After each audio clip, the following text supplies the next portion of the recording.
Hello प्यारे बच्चों, क्या हाल चाल। उम्मीद है आप लोग अच्छे होंगे।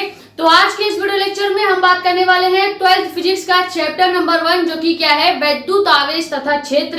इस चैप्टर का ऑलरेडी हमने आपको 4 वीडियो लेक्चर्स प्रोवाइड कर दिए हैं। पहले वीडियो लेक्चर में हमने बताया था कूलाम का नियम क्या है। दूसरे वीडियो लेक्चर में हमने देखा था कि वैद्युत क्षेत्र की तीव्रता क्या होती है। तीसरे वीडियो में हमने देखा था कि वैद्युत द्विध्रुव और वैद्युत द्विध्रुव आघूर्ण क्या होता है। चौथे वीडियो में हमने आपको बताया कि बिंदु आवेश के कारण यानी किसी पॉइंट चार्ज के कारण आप वैद्युत क्षेत्र की तीव्रता यानी इलेक्ट्रिक फील्ड इंटेंसिटी कैसे निकाल सकते हैं। ठीक है, ये चारों ही वीडियो लेक्चर आपको प्लेलिस्ट में देखने को मिल जाएगा। प्लेलिस्ट का नाम क्या है, क्लास 12th फिजिक्स 2027 के नाम से नई प्लेलिस्ट हमने बना दिया है, जहां पे फिजिक्स रिलेटेड जितने भी वीडियोस आगे आने वाली हैं वहीं पे देखने को मिलेगा। और अभी आपके केवल चैप्टर नंबर 1 के 4 वीडियो लेक्चर ही आपको प्रोवाइड किया गया है, तो आप बड़े ही आराम से 2 दिन के अंदर या 3 दिन के अंदर पूरा चैप्टर नंबर 1 के जितने भी लेक्चर्स दिए गए हैं वो अपना कंप्लीट कर सकते हैं। ठीक है, आज का जो लेक्चर है इसमें हम समझेंगे कि अच्छी स्थिति में यानी कि वैद्युत द्विध्रुव आघूर्ण के कारण अच्छी स्थिति में वैद्युत क्षेत्र की तीव्रता कैसे ज्ञात की जाती है। अगर हम किसी एक्सियल लाइन पर इलेक्ट्रिक फील्ड की इंटेंसिटी निकालनी हो तो कैसे निकालेंगे, ये पूरा डेरिवेशन आपके बोर्ड एग्जाम में 5 नंबर का पूछा जाता है।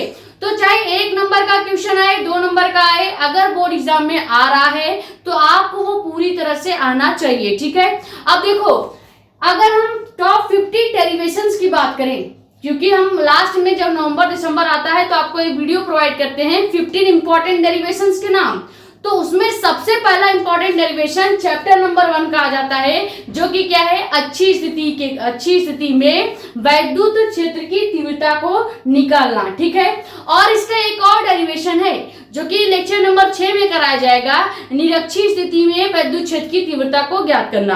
दोनों ही बहुत ज्यादा इंपॉर्टेंट डेरिवेशंस के अंदर आ जाते हैं, क्योंकि ये डायरेक्ट 5 नंबर का पूछा जाएगा, इसीलिए आपको पूरी तरह से आना चाहिए। ठीक है, डेरिवेशन को स्टार्ट करते हैं, लेकिन उससे पहले अगर आप चैनल पर नए हो तो चैनल को सब्सक्राइब कर लो, ताकि ऐसी इंफॉर्मेटिव और इंपॉर्टेंट वीडियोस आपके पास आती रहे। ज्यादा से ज्यादा वीडियो कर दे शेयर, ताकि और भी लोग जुड़ जाए। बाकी अपने कमेंट्स या डाउट आप यहाँ पे या हमारा इंस्टाग्राम आईडी भी है मेडिको एस्पायरिंग साक्षी मिश्रा के नाम से, वहां पे भी अपने डाउट्स पूछ सकते हैं। ठीक है, सबसे पहले आपको बता देना चाहते हैं, ये जो डेरिवेशन है इसमें टोटल 5 फॉर्मूले यूज होने वाले हैं, जिसमें से 3 फॉर्मूला होगा आपके मैथ्स का, जो कि बेसिक मैथ्स का होगा, जो आपका a² + b² का फॉर्मूला होता है, ये वाला। ठीक है, तो 3 फॉर्मूले मैथ्स के लगने वाले हैं इस पूरे डेरिवेशन के अंदर, और 2 फॉर्मूले फिजिक्स के लगेंगे। पहला लगेगा वैद्युत क्षेत्र की तीव्रता का फॉर्मूला, जो कि लेक्चर नंबर 2 में पढ़ा रखा है, वहां से जाके देख सकते हैं। और तीसरा आपका दूसरा फॉर्मूला लगेगा वैद्युत द्विध्रुव आघूर्ण का फॉर्मूला, जो कि लेक्चर नंबर 3 में करा रखा है। ठीक है, इसीलिए पहले मैंने आपको बता दिया कि पूरे डेरिवेशन में कितने फॉर्मूले यूज करने वाले हैं। इससे आपको क्लियरिटी हो जाएगी कि हाँ, इस डेरिवेशन के लिए हमें मैक्सिमम 5 फॉर्मूले आना चाहिए, जिसमें 3 से फॉर्मूले आपको मैथ्स के आने चाहिए और आपके 2 फॉर्मूले फिजिक्स के आने चाहिए। देखो क्या क्या फॉर्मूला यूज होने वाला है, पहले फॉर्मूला बता देते हैं। पहला फॉर्मूला यूज होगा फिजिक्स का, जो कि क्या है, वैद्युत क्षेत्र की तीव्रता का फॉर्मूला। वो क्या होता है, E = 1/4 πε0 Q/r²। ठीक है, ये फॉर्मूला हो गया पहला। सेकेंड फॉर्मूला रहता है वैद्युत द्विध्रुव आघूर्ण का फॉर्मूला, जो कि होता है P = Q × 2L। ठीक है, ये फॉर्मूला होता है। ये दोनों फिजिक्स के फॉर्मूले हैं, तो ये आपको डेरिवेशन से पता चल जाएगा, ऑलरेडी हमने इसके वीडियोस दे दिए हैं। उसके बाद लगेगा तीसरा मैथ्स का फॉर्मूला। मैथ में कौन सा फॉर्मूला लग जाएगा, पहला फॉर्मूला लगेगा a² - b² का होल स्क्वायर का फॉर्मूला, जो कि क्या होता है, a + b² और a - b²। ये सबसे पहला मैथ का फॉर्मूला लगेगा पूरे डेरिवेशन में।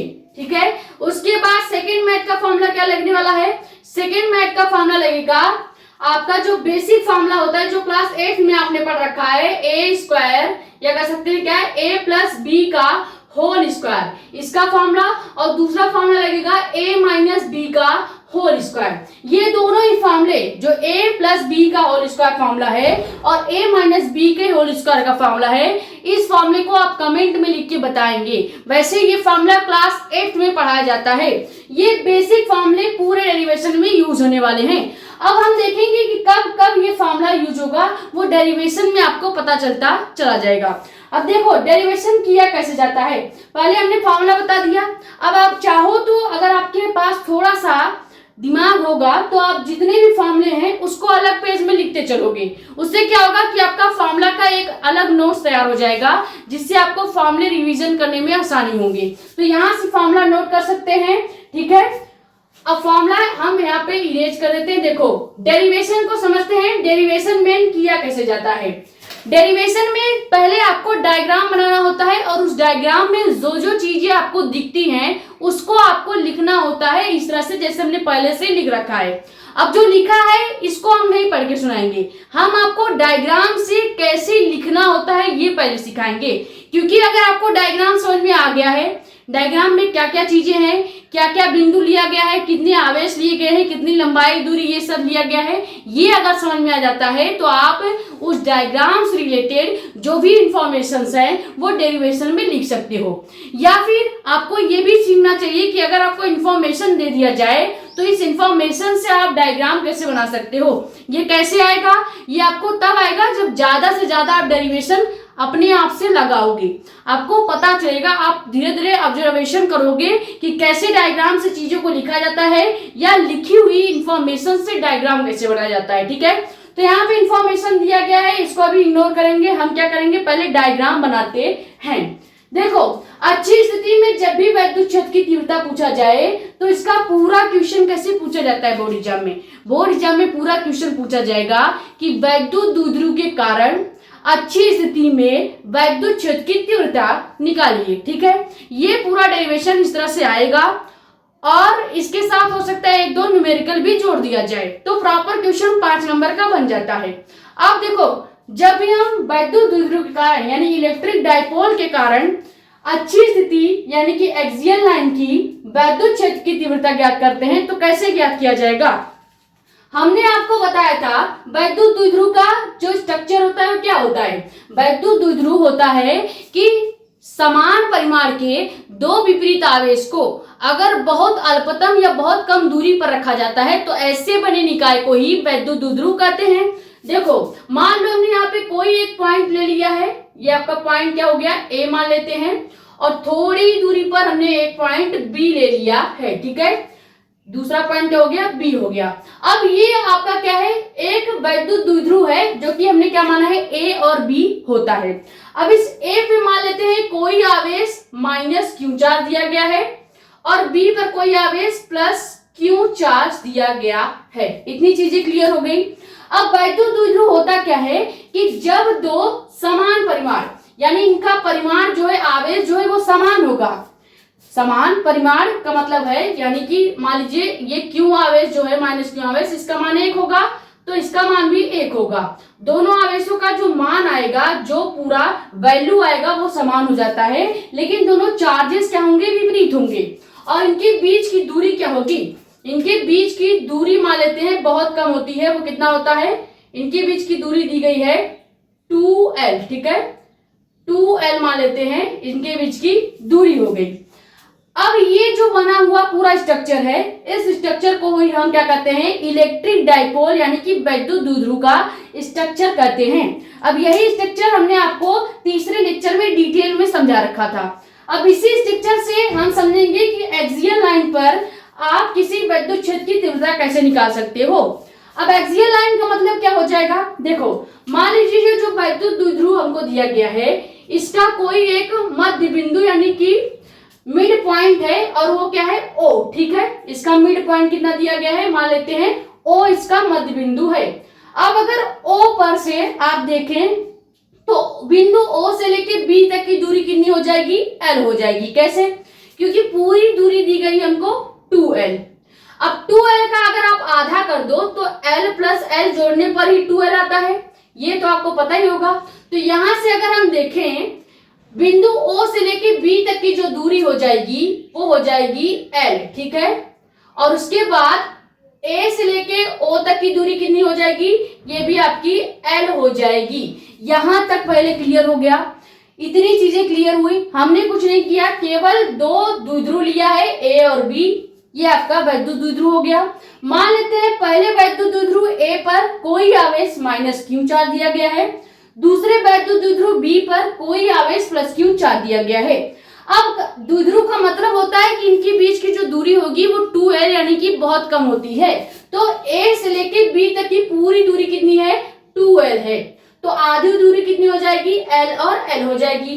तो हम a से o तक की दूरी यानी आधी दूरी देखेंगे तो l हो जाएगी और o से b तक की दूरी l हो जाएगी।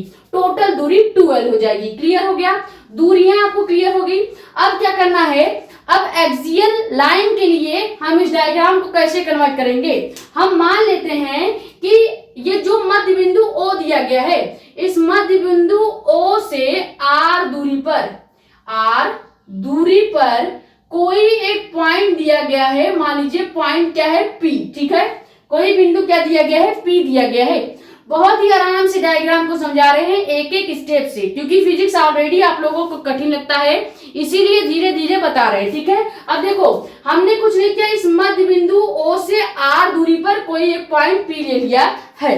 अब इस पॉइंट P को हमें क्या दिखाना है, अच्छी स्थिति पर दिखाना है। तो हम क्या करेंगे, इस B से लेके P तक इस तरह से डॉट लाइन से इसको मिला देंगे, जिसका मतलब क्या हो जाता है कि ये जो बिंदु P है ये इस अक्ष पर ही स्थित है, अच्छी स्थिति पर पाया जा रहा है। अब हमें क्या करना है, इसी बिंदु P पर वैद्युत क्षेत्र की तीव्रता को निकालना है। क्लियर हो गया, डायग्राम क्लियर हुआ। अब देखो, अब यहाँ पे आपको क्या करना पड़ेगा, इस डायग्राम में पूरी दूरी को निकालना है। जैसे आपको बिंदु A से O की दूरी L दी गई है और O से B की दूरी L दी गई है। A से लेके B तक की दूरी 2L है, बिंदु O से लेके P तक की दूरी R है। लेकिन अभी अगर ध्यान से अगर आप देखो तो पूरे डायग्राम में दो पॉइंट्स के यहाँ पे लंबाइयां नहीं दी गई हैं। जैसे अगर हम कह दें कि बिंदु B से लेके P तक की पूरी दूरी कितनी है बताओ, तो ये यहाँ डायग्राम में नहीं दिया है, ये आपको निकालना है। उसके बाद बिंदु A से लेके P तक की कितनी दूरी है, ये भी डायग्राम में नहीं दिया है, ये भी आपको निकालना है। तो अभी निकालते हैं, लेकिन पहले डायग्राम में क्या क्या चीजें हैं, ये कैसे लिखा जाएगा। तो देखो लिखेंगे क्या कि माना एक वैद्युत द्विध्रुव A और B है। डायग्राम से अगर आपको लिखना सीखना है तो कैसे लिखेंगे, डायग्राम में देखिए A और B द्विध्रुव दिख रहा है, तो वही चीज लिखेंगे कि माना एक वैद्युत द्विध्रुव AB है जो कि एक ऐसे माध्यम में रखा गया है जिसका परावैद्युतांक K होता है। अब K क्या होता है पहले ये समझते हैं। कहीं पे अगर परावैद्युतांक K दिया गया है तो इसका मतलब क्या होता है, किसी पदार्थ की वैद्युतशीलता यानी एप्सिलॉन नॉट तथा निर्वात की वैद्युतशीलता के अनुपात को ही क्या कहते हैं, परावैद्युतांक कहते हैं। अगर कोई टीचर आपसे पूछ ले कि परावैद्युतांक K होता क्या है, इसका डिफिनीशन बता दीजिए, तो आप क्या बताएंगे, पदार्थ की वैद्युतशीलता, पदार्थ की वैद्युतशीलता बटे निर्वात की वैद्युतशीलता, निर्वात की वैद्युतशीलता। ठीक है, वैद्युतशीलता, निर्वात मतलब होता है हवा, अगर शुद्ध हिंदी पढ़ोगे तो निर्वात, और अगर हमारे लैंग्वेज में कहोगे तो हवा। ठीक है, तो ये होता है आपका परावैद्युतांक। परावैद्युतांक का डिफिनीशन अगर सुनना चाहो तो फिर से सुन लीजिए, पदार्थ की वैद्युतशीलता तथा निर्वात की वैद्युतशीलता का जो भी अनुपात होगा, जो भी बटे होगा, उसी को हम परावैद्युतांक K कहते हैं। वैसे पूछा नहीं जाता कहीं पे, लेकिन आपके इंफॉर्मेशन के लिए आपको पता होना चाहिए। इसका फॉर्मूला होता है K equal to epsilon not बटे एप्सिलॉन नॉट। पहला एप्सिलॉन नॉट जो होता है ये पदार्थ की वैद्युतशीलता यानी किसी भी मेटल की वैद्युतशीलता को प्रदर्शित करता है, और दूसरा एप्सिलॉन नॉट जो होगा ये एयर यानी कि वायु की वैद्युतशीलता को प्रदर्शित करता है। क्लियर हो गया, ये बेसिक सा नॉलेज आपको पता होना चाहिए। उसके आगे क्या लिखेंगे कि जो द्विध्रुव हमको दिया गया है A और B, इस पे क्रमशः आवेश दिए गए हैं। पहले द्विध्रुव पर आवेश क्या है, -q, तथा दूसरे द्विध्रुव पर आवेश +q दिया गया है। ठीक है, ये इन दोनों आवेशों से मिलकर बना हुआ है। उसके बाद लिखेंगे द्विध्रुव की जो टोटल लंबाई है, यानी A से लेके B तक टोटल जो लंबाई है ये कितनी दी गई है, 2L दी गई है। यहाँ पे देखो 2L है और द्विध्रुव के मध्य बिंदु O से, यही तो हमने कहा ये इसका क्या है, मध्य बिंदु है, ठीक है, मध्य बिंदु है जिसको हम O नाम देते हैं। अब द्विध्रुव के मध्य बिंदु O से R दूरी पर कोई बिंदु क्या है, R दूरी पर इसके अक्ष में एक बिंदु P है और इसी P पर हमको क्या करना है, E का मान ज्ञात करना है। यही चीजें डायग्राम में है और डायग्राम से हमने आपको इंफॉर्मेशन कैसे लिखा जाता है ये सिखा दिया है। अब आप चाहो तो इंफॉर्मेशन पढ़ के डायग्राम फिर से बना सकते हो, ये चीज आपको प्रैक्टिस करनी है। आपको कैसे आएगा, पहले आप इंफॉर्मेशन पढ़िए, डायग्राम को बनाइए, उसके बाद अगर आप डायग्राम को बिना कर सकते हैं कि डायग्राम को देखकर आप इंफॉर्मेशन लिखना सीख जाएंगे तो समझ जाइए कि आपको डायग्राम समझ में आने लगा है, ठीक है। या फिर इंफॉर्मेशन पढ़ के डायग्राम बना लेते हैं तो समझ लीजिए आपको इंफॉर्मेशन क्लियर समझ में आने लगा है। ये चीजें समझ में आ गई। अब निकालेंगे दूरी, क्योंकि सबसे ज्यादा इंपॉर्टेंट क्या होता है, इस पूरे डायग्राम में सभी जो पॉइंट्स दिए गए हैं उन पॉइंट्स की दूरियां आपको पता होनी चाहिए। दूरी निकालेंगे लेकिन उससे पहले ये डायग्राम के साथ क्या लिखना होता है यहां तक पहले स्क्रीनशॉट कर लीजिए, फिर आपको दूरी निकालना बताते हैं। क्योंकि बिना दूरी निकाले आप विद्युत क्षेत्र की तीव्रता E का फॉर्मूला लगा ही नहीं सकते हो।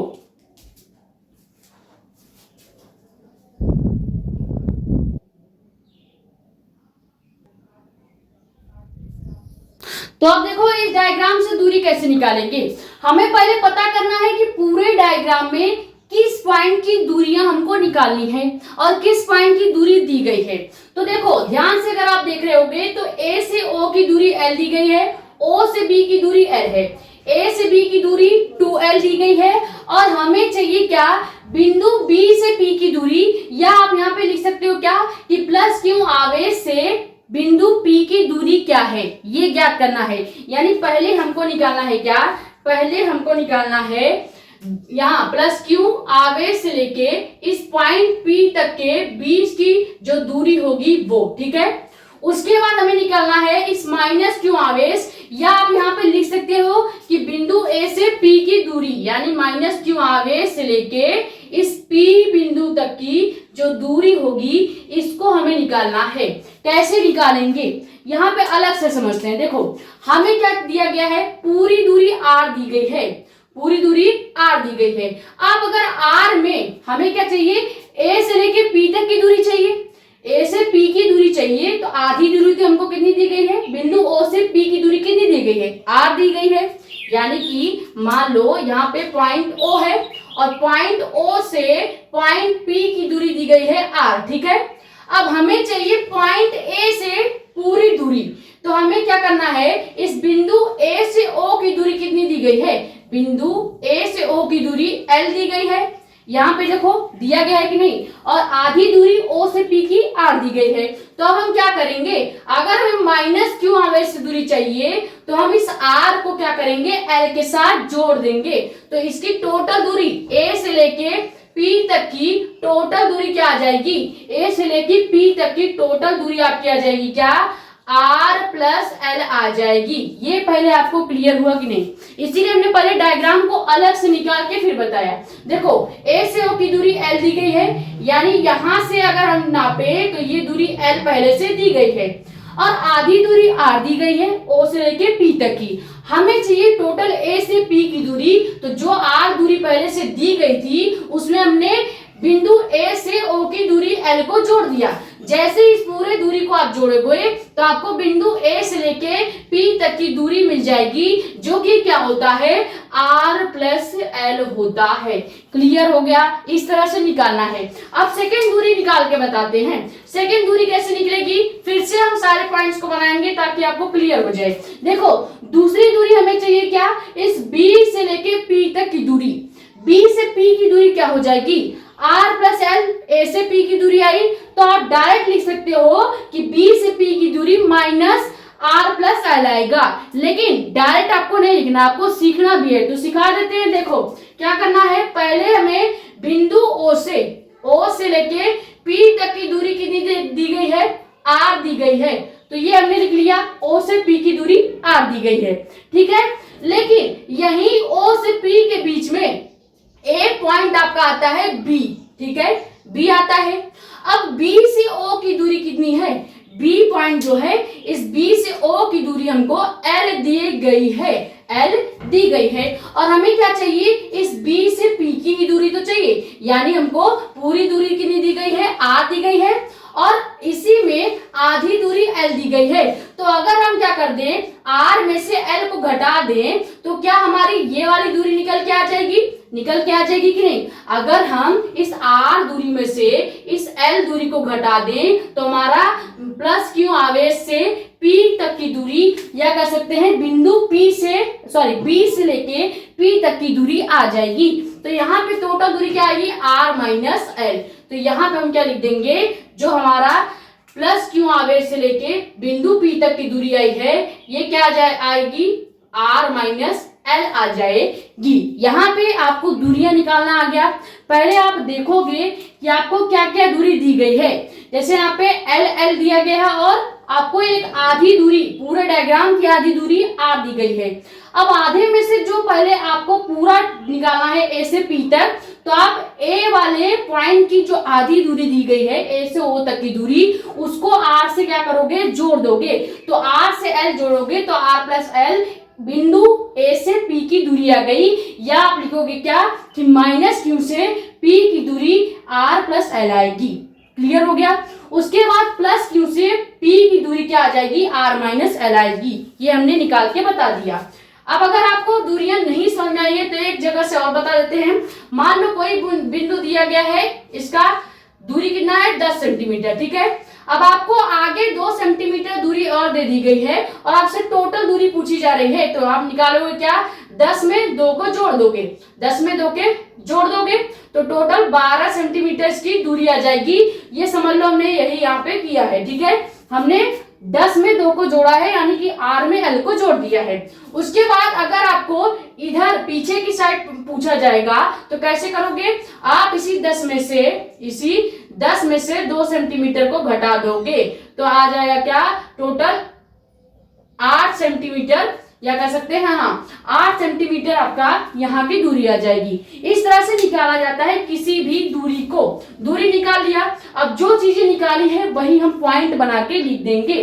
पहला पॉइंट क्या लिखेंगे कि पहले प्लस का लिखते हैं, प्लस Q से बिंदु P की दूरी, ठीक है। उसके बाद माइनस Q से बिंदु P की दूरी, अब ये दूरियां हमने क्या निकाली है, जो दूरी निकाली है वही हम लिख देंगे। अब आपको कैसे याद रहेगा, देखो अगर प्लस Q है तो इसकी दूरी हमेशा माइनस में ही रहेगी, यानी हम इसकी दूरी लिखेंगे क्या, R माइनस L, ठीक है। उसके बाद माइनस Q, यानी यहां से इस पूरे यहां से लेके यहां तक की दूरी क्या है, R प्लस L है। ये चीजें हमने अभी आपको निकाल के बता दी। ये निकालना आ गया। जब आपको दूरी समझ में आ गई है तो अब आपको क्या करना है, इलेक्ट्रिक फील्ड इंटेंसिटी यानी कि वैद्युत क्षेत्र तीव्रता का फॉर्मूला लगाना है। तो आप क्या लिखेंगे, वैद्युत क्षेत्र की तीव्रता के सूत्र से, ठीक है। वैद्युत क्षेत्र की तीव्रता का हमने बेसिक फॉर्मूला आपको क्या बताया था, बेसिक फॉर्मूला बताया है E = 1/4πε0 और Q/r², यही फॉर्मूला होता है ना। अब देखो हमने यहाँ पे क्या मान रखा था कि जो द्विध्रुव है वो एक परावैद्युतांक में है, यानी हमें एक चेंज यहाँ पे करना पड़ेगा। इस फॉर्मूले में एक चीज ऐड करना पड़ेगा। ऐड क्या करेंगे, हम यहाँ पे ऐड कर देते हैं कि जो माध्यम का परावैद्युतांक है वो क्या है, K है। यानी इस फॉर्मूले में हम क्या करेंगे, जहां पे 1/4πε0 है यहाँ पे K से गुणा कर देंगे। क्यों करते हैं, क्योंकि हमने ऐसा मान रखा है कि जो अच्छी स्थिति में वैद्युत क्षेत्र की तीव्रता हम निकाल रहे हैं, ये पूरा माध्यम कैसा है, आपका परावैद्युतांक माध्यम है, ठीक है। तो इसीलिए इस फॉर्मूले में हम K को ऐड कर देते हैं। अब ये फॉर्मूला हमें यूज करना है। वैसे तो फॉर्मूले में K नहीं होता, लेकिन K क्यों लगाया गया है, क्योंकि ये पूरा जो हम डेरिवेशन देख रहे हैं, ये परावैद्युतांक माध्यम में डेरिवेशन देख रहे हैं, ठीक है। तो अब क्या करेंगे, अब हम इसी वैद्युत क्षेत्र की तीव्रता का जो फॉर्मूला है वो एक बार प्लस क्यू आवेश के लिए निकालेंगे और एक बार माइनस क्यू आवेश के लिए निकालेंगे। तो जब प्लस क्यू आवेश के लिए निकालेंगे तो मान लेंगे E को E1, और जब माइनस क्यू के आवेश के लिए वैद्युत क्षेत्र की तीव्रता को निकालेंगे तो उसको हम E2 मान के निकालेंगे। तो यहाँ पे यही चीजें डायरेक्ट क्लियर वे में लिख देते हैं, ठीक है। लिखेंगे क्या कि प्लस क्यू आवेश के लिए लिख देते हैं क्या कि प्लस क्यू आवेश के लिए या प्लस क्यू के लिए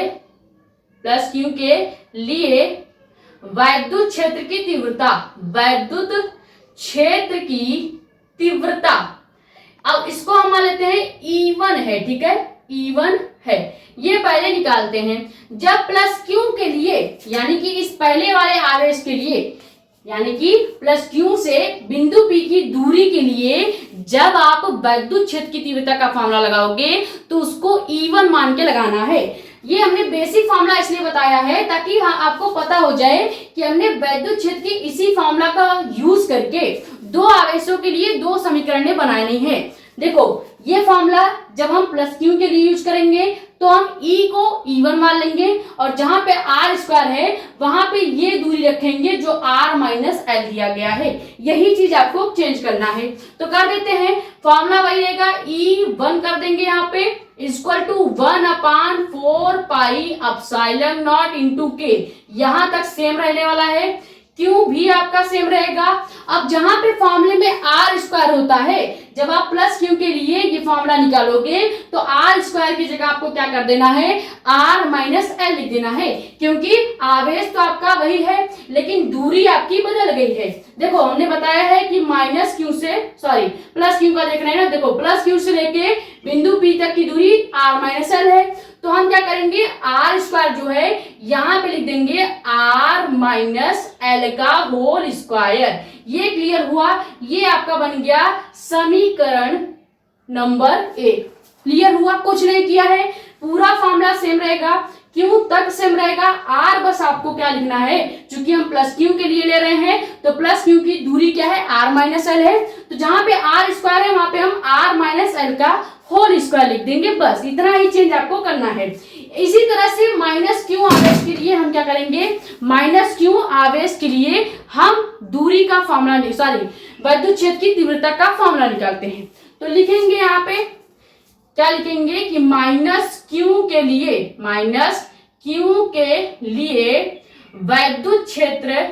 वैद्युत क्षेत्र की तीव्रता। अब माइनस क्यू के लिए वैद्युत क्षेत्र की तीव्रता को क्या मान लेंगे, E2 मान लेते हैं, ठीक है।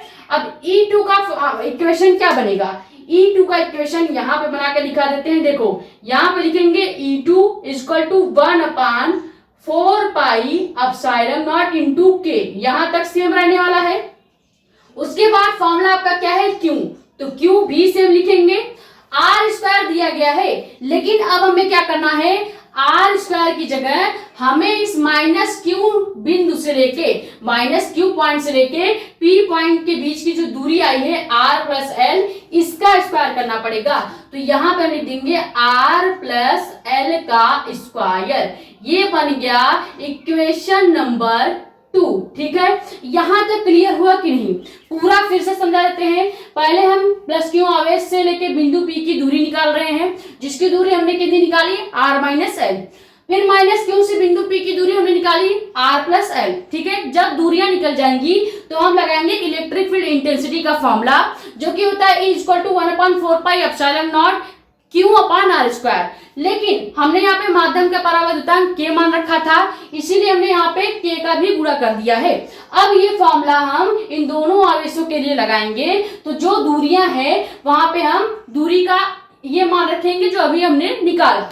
तो प्लस क्यू के लिए जब वैद्युत क्षेत्र की तीव्रता का फॉर्मूला लगाएंगे तो सारी चीजें सेम रहेगी, लेकिन लास्ट में हम क्या कर देंगे, दूरी आर स्क्वायर की जगह आर माइनस एल स्क्वायर लिख देंगे, और जब माइनस क्यू के लिए यही फॉर्मूला लगाएंगे तो दूरी आर स्क्वायर की जगह आर प्लस एल का स्क्वायर कर देंगे।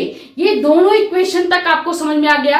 अब आपको कुछ नहीं करना है, इन दोनों इक्वेशन में या कर सकते हैं इन दोनों इक्वेशन में जो चीजें कॉमन होंगी उसे कॉमन लेके बेसिक मैथ्स का फॉर्मूला लगाना है और सॉल्व करना है। क्लियर? पहले यहां तक स्क्रीनशॉट कर लीजिए, फिर हम इन दोनों में से देखेंगे क्या चीजें कॉमन होंगी और कौन से बेसिक मैथ्स का पहला फॉर्मूला लगने वाला है।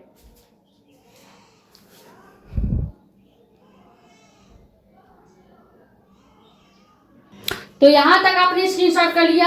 अब आपको क्या करना है, देखो ये दो इक्वेशन बना है, यानी हमारे पास दो वैद्युत क्षेत्र की तीव्रता का फॉर्मूला आ गया है। पहला आया है E1 और दूसरा आ गया है E2, लेकिन हमें केवल एक वैद्युत क्षेत्र की फॉर्मूला चाहिए। इसीलिए हम क्या करेंगे, इस बिंदु P पर परिणामी वैद्युत क्षेत्र का फॉर्मूला निकालेंगे, जिसका फॉर्मूला क्या होता है, E = E1 - E2। यानी कि अगर हमें बिंदु P पर परिणामी वैद्युत क्षेत्र की तीव्रता चाहिए, यानी केवल E का मान चाहिए, तो हमें क्या करना पड़ेगा, इस इक्वेशन नंबर 1 को इक्वेशन नंबर 2 के साथ घटाना पड़ेगा। तो ये तो आपने स्क्रीनशॉट कर लिया। अब हम क्या करते हैं, परिणामी तीव्रता निकालते हैं। ठीक है, परिणामी तीव्रता निकालते हैं, ताकि हमारे पास जो E1 और E2 का दो इक्वेशन बना है, ये हटके केवल एक इक्वेशन आ जाए, और वो होगा क्या, बिंदु P पर परिणामी तीव्रता का इक्वेशन। ठीक है, तो इसको पूरा इरेज कर देते हैं और लिखते हैं क्या, बिंदु P पर परिणामी तीव्रता। ठीक है, लिखेंगे क्या, बिंदु P पर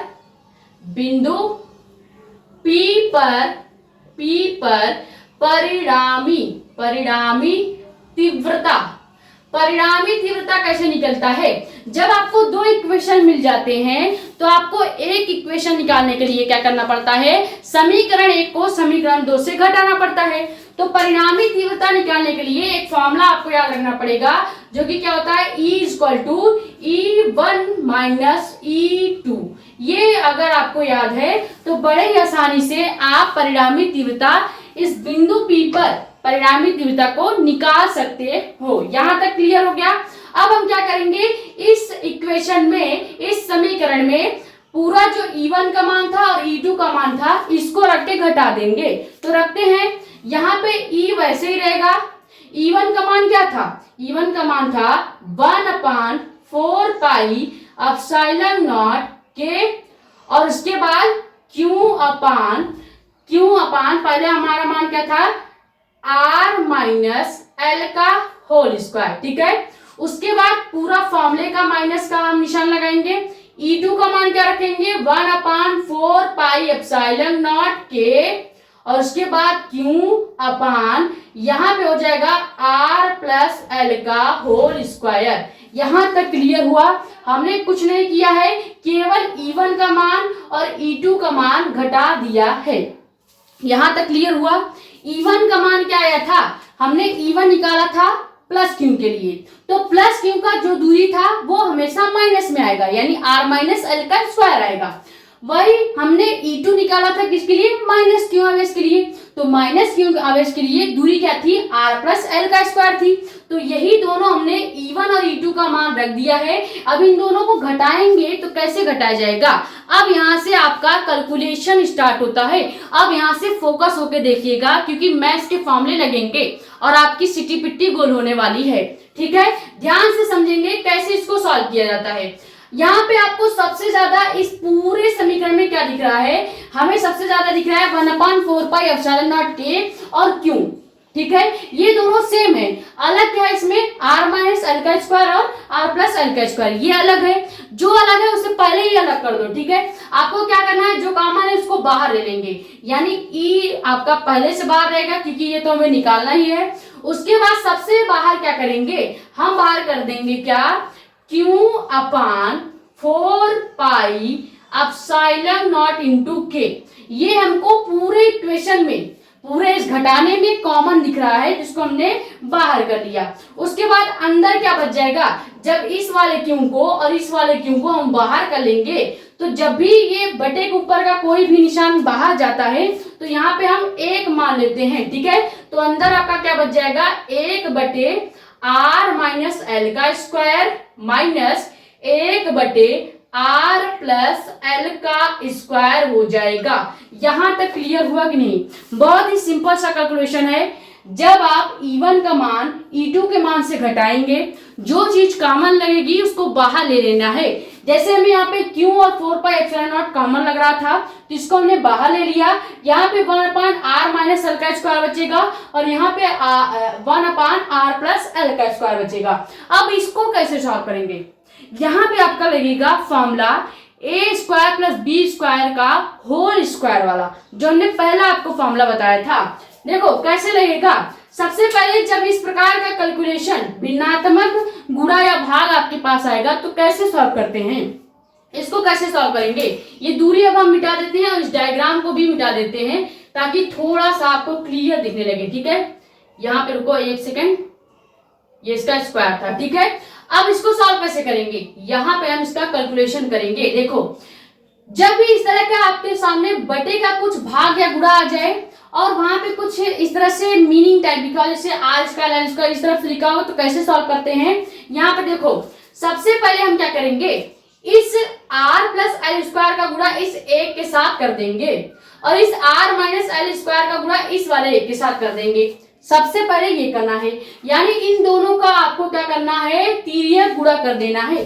जब तिर्यक गुणा करोगे तो क्या होगा, इतना तो आपको सेम लिखना ही पड़ेगा, E equal to Q upon 4πε0 into के, यहां तक सेम लिखेंगे, कोई चेंज नहीं।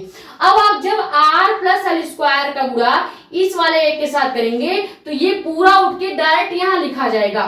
तो क्या हो जाएगा, ये पूरा यहां लिख देंगे।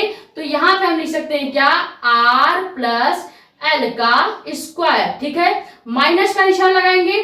अब जब r माइनस एल स्क्वायर का गुणा आप इस एक के साथ करोगे तो ये पूरा उठ के यहाँ पे आ जाएगा, यानी यहाँ पे r माइनस एल का स्क्वायर लिख सकते हैं। यहां तक क्लियर हुआ।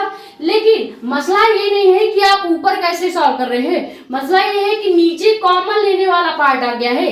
भिन्नात्मक में कॉमन कैसे लेंगे? तो कॉमन लेने की जरूरत भी नहीं है, यहाँ पे हम लगाएंगे फॉर्मूला जो कि बेसिक मैथ्स का होता है। अब देखो, यहां तक आपको समझ में आ गया। हमने केवल r प्लस एल का गुणा इस वाले एक के पास किया है तो डायरेक्ट यही लिख जाएगा, क्योंकि किसी का भी गुणा एक के साथ करते हैं तो वही आता है। तो इसका गुणा एक के साथ करोगे तो वही लिखेंगे और r माइनस एल का गुणा एक के साथ करेंगे तो यहाँ भी वही लिखा जाएगा। क्लियर हो गया। नीचे कैसे सॉल्व करते हैं? अब यहाँ पे एक फॉर्मूला लगेगा, इस वाले इक्वेशन में ही एक फॉर्मूला लगेगा। वो फॉर्मूला क्या है? हमने आपको बताया था क्या, कहीं पे भी आपको अगर a माइनस बी का स्क्वायर और a प्लस बी का स्क्वायर दिख रहा है तो यहाँ पे, जैसे यहाँ पे देखो क्या दिया गया है, a माइनस बी का स्क्वायर और a प्लस बी का स्क्वायर दिया गया है। देखो, ये किसके जैसा दिख रहा है, a माइनस बी के स्क्वायर के जैसा, और ये किसके जैसा दिख रहा है, r प्लस एल का स्क्वायर हमें दिख रहा है किसके जैसा, a प्लस बी के स्क्वायर के जैसा। तो हम इसके जगह क्या लिख सकते हैं, हम इसके जगह लिख सकते हैं क्या, a square minus B square का भी होल स्क्वायर। ये फॉर्मूला आपको याद होना चाहिए, हमने आपको शुरू में ही बताया था कि कहीं पे a square minus B square का होल स्क्वायर है, अगर उसको तोड़ के लिखोगे तो आप लिख सकते हो a प्लस बी का square into a minus B का स्क्वायर। अब यहाँ पे ये जो नीचे बटे में दिया गया है आपको r माइनस एल का स्क्वायर, r प्लस एल का स्क्वायर, ये आपको किसकी तरह दिख रहा है, ये आपको दिख रहा है a माइनस बी के स्क्वायर की तरह, और ये आपको दिख रहा होगा a प्लस बी के स्क्वायर की तरह। तो अगर हम चाहें तो इसकी जगह a square minus B square का होल स्क्वायर लिख सकते हैं, लिख सकते हैं नहीं, दोनों बराबर है तो चाहे आप इसकी जगह ये लिख दो या इसकी जगह ये लिख दो, वो आपके ऊपर डिपेंड करता है। अब चूंकि पहले से हमें फॉर्मूले को तोड़ के दिया गया है, यहाँ पे a स्क्वायर बी स्क्वायर को तोड़ के लिखा गया है, तो हम इसको फिर से a स्क्वायर बी स्क्वायर के फॉर्म में लिख देंगे। यानी कहने का मतलब ये है कि जहां पे r है वहां पे हम r स्क्वायर लिखेंगे। इस पूरे को सॉल्व करने की जरूरत नहीं है, इसके जगह आप direct r square minus L square का होल स्क्वायर लिख सकते हो। तो नीचे क्या हो जाएगा, r square minus L square का भी होल स्क्वायर। यहां तक समझ में आया। इस तरह से इस इक्वेशन को हम सॉल्व करेंगे। इस फॉर्मूले को हमने नीचे लगाया है, केवल नीचे के साइड, ऊपर आपने केवल तिर्यक गुणा करके लिख दिया। नीचे हमने देखा कि ये दिख रहा है a माइनस बी के होल स्क्वायर की तरह और ये दिख रहा है a प्लस बी के होल स्क्वायर की तरह। तो जब ये पहले से ही खोल के दे दिया गया है तो हमने इसको डायरेक्ट इस वाले फॉर्म में लिख सकते हैं। तो इस वाले फॉर्म में लिखेंगे तो यहाँ पे हो जाएगा R square minus L square का होल स्क्वायर। यहां तक समझ में आ गया होगा। अब आपको क्या करना है, अब इस वाले इक्वेशन को हमको सॉल्व करना है। ठीक है, इस वाले इक्वेशन को कैसे सॉल्व करेंगे, पहले यहां तक स्क्रीनशॉट कीजिए, क्योंकि चीजों को इरेज करेंगे तभी आगे आपको बता पाएंगे।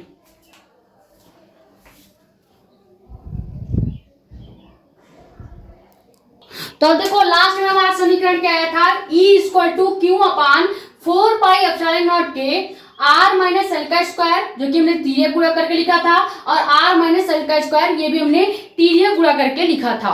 नीचे हमने एक फॉर्मूला लगाया था A square minus B square के होल स्क्वायर का, जिससे हमको मिल गया था क्या, R square minus L square का भी होल स्क्वायर। क्लियर हो गया, यहां तक क्लियर है। अब इस वाले पूरे इक्वेशन में हम दो फॉर्मूले लगाएंगे।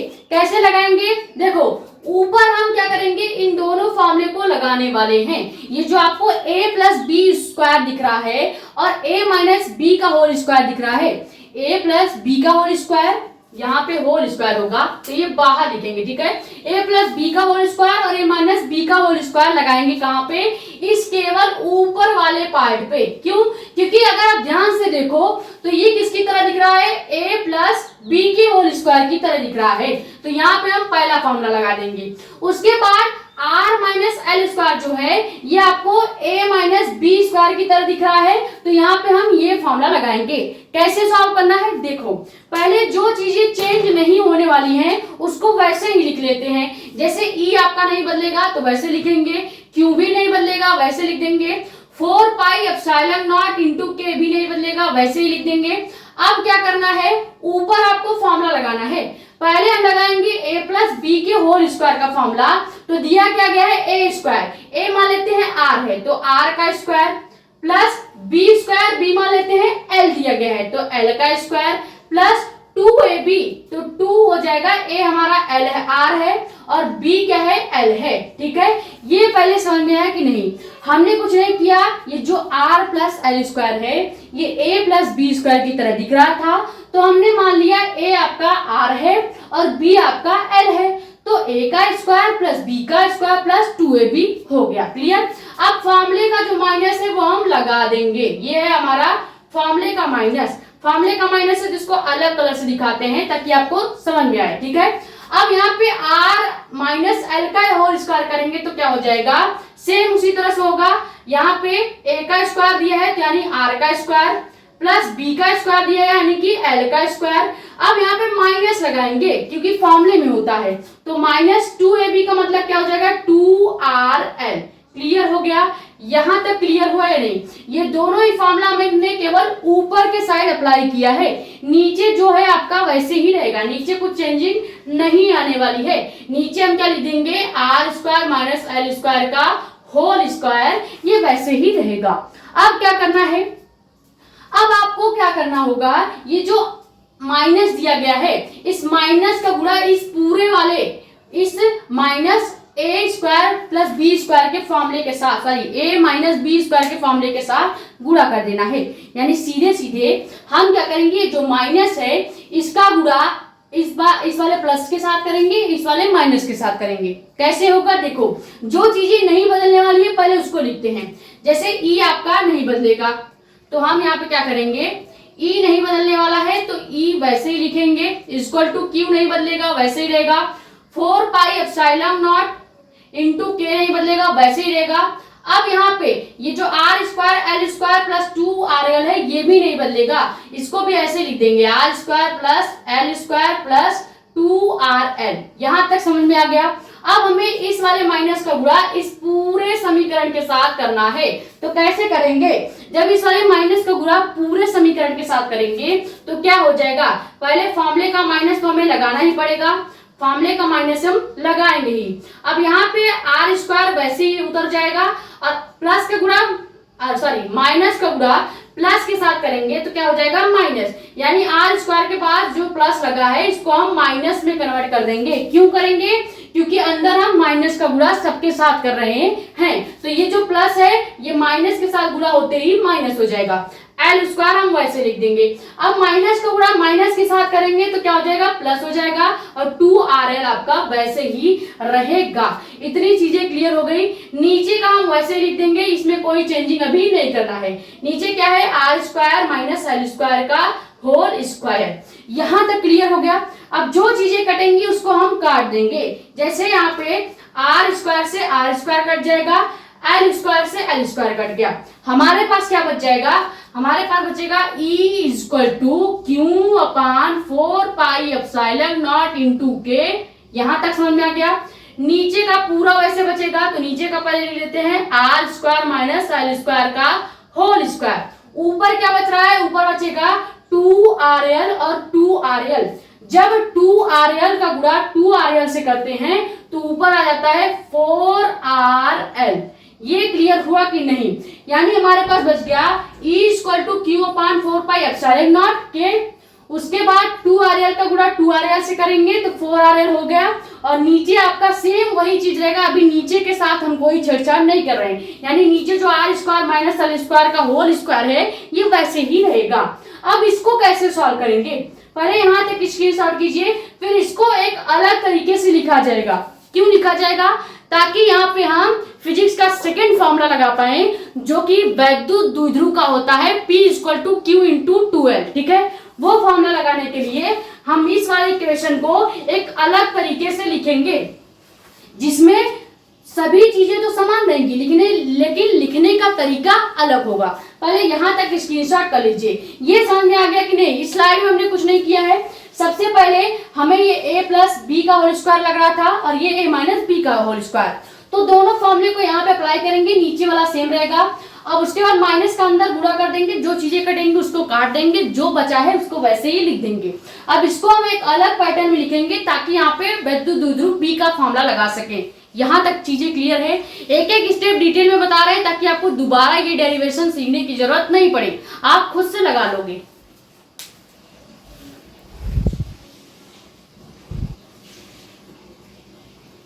तो अब देखो लास्ट में हमारा इक्वेशन क्या आया था, E equal to Q upon 4πε0 into के 4RL upon are square minus L square का भी होल स्क्वायर। अब यहाँ पे देखो, पहले जो ये 4RL है इसको क्या हम इस तरह से लिख सकते हैं 2R इंटू 2L। अगर आप इसको कैलकुलेट करोगे तो यहाँ पे 4RL ही आएगा। लिखने का तरीका अलग तरीके से है लेकिन मतलब वही है। देखो, अगर 4RL आप ऐसे लिखो या 2R और 2L लिखो, दोनों का मतलब एक ही है। ठीक है, अगर आप गुणा करोगे 2R का गुणा 2L के साथ अगर करते हैं तो 4RL ही आता है। यही चीज हम यहाँ पे अप्लाई करेंगे। ये जो 4RL है इसको हम 2R और 2L में लिखेंगे। तो पहले क्या करेंगे, ये जो Q बाहर दिया गया है इसका गुणा अंदर कर देते हैं। क्यों करते हैं, ताकि यहाँ पे P का फॉर्मूला लग सके। सब कुछ P के फॉर्मूले को लगाने के लिए किया जा रहा है। ठीक है, अब यहाँ पे E वैसे ही रहेगा, यहाँ पे आ जाएगा 1/4πε0 इंटू के।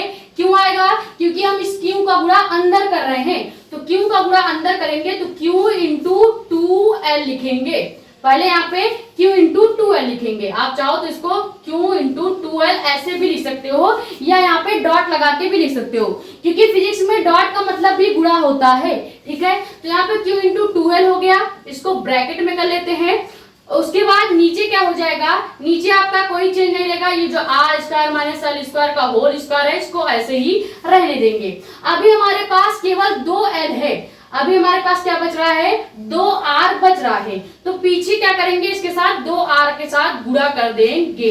अब अगर आप चाहो तो गुणा करके देख लीजिए, ये जो Q into 2L into 2R है, इस पूरे का मतलब है कि हमने केवल 4RL के साथ Q का गुणा किया है। अगर आप देखो तो यही मतलब पहले भी था, ऊपर इक्वेशन में यही चीज लिखा था कि Q ऊपर है और 4RL है। अगर 4RL के साथ Q का गुणा कर दोगे तो ये अगर तोड़ के लिखोगे तो Q into 2L into 2R भी लिख सकते हैं। क्लियर हो गया, यही चीज हमने किया है और कुछ नहीं किया है। यहां तक समझ में आ गया कि नहीं, हमने बस इस Q का गुणा अंदर कर दिया 2L के साथ। क्यों किया है, क्योंकि हमने 4L को तोड़ा है इसलिए, ताकि हम यहाँ पे Q इंटू 2L का एक फॉर्मूला होता है P P क्या होता है, वैद्युत द्विध्रुव का फॉर्मूला होता है, जो कि जिसका मतलब होता है Q इंटू 2L। ठीक है, अब यहाँ पे आगे हम P लगाएंगे, लेकिन उसके पहले हम क्या करेंगे, हम यहाँ पे एक केस मानते हैं।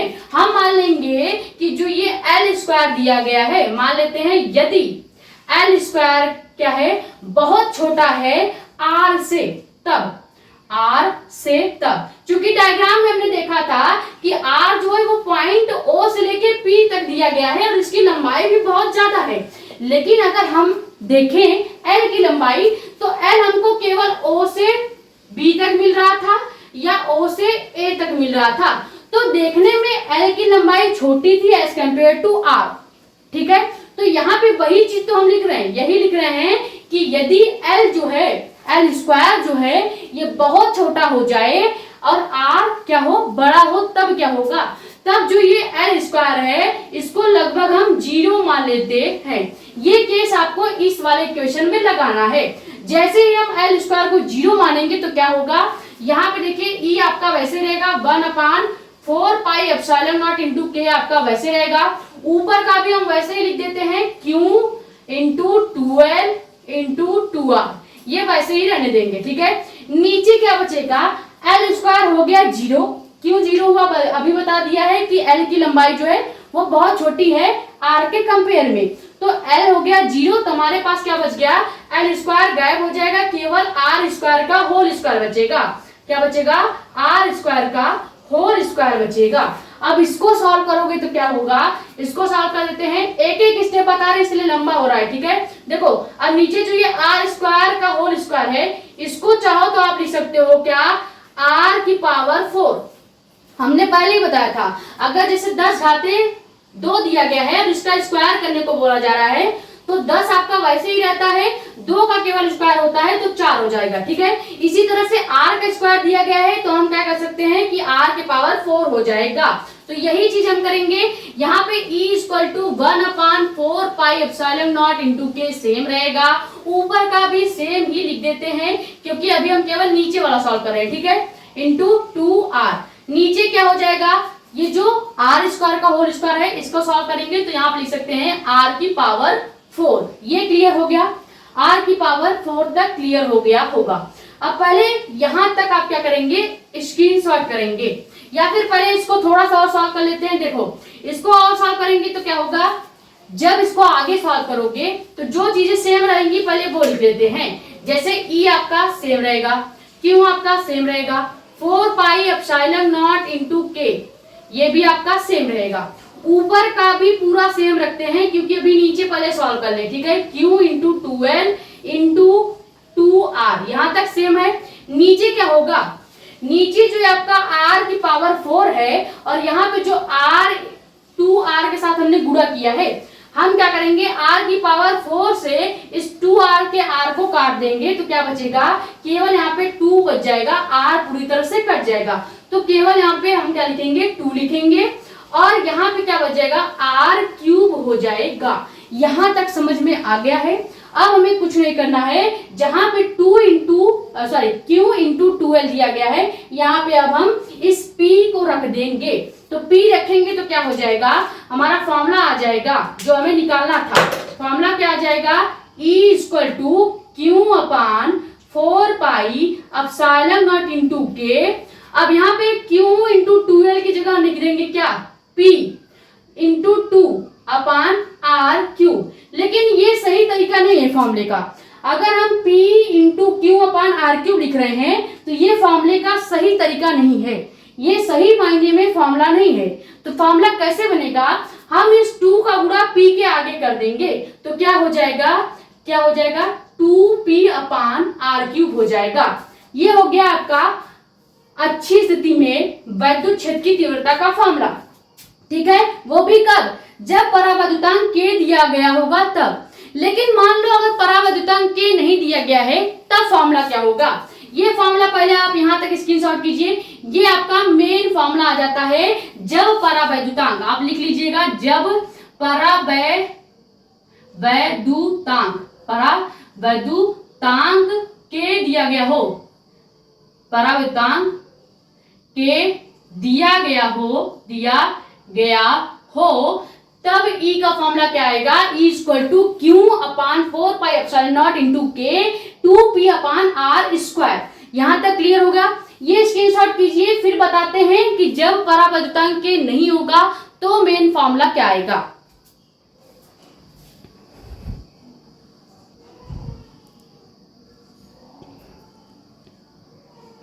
तो देखो यही हमारा फॉर्मूला आया है, मेन फॉर्मूला हम इसी को कहेंगे। लेकिन अभी ये भी मेन फॉर्मूला नहीं है, क्यों?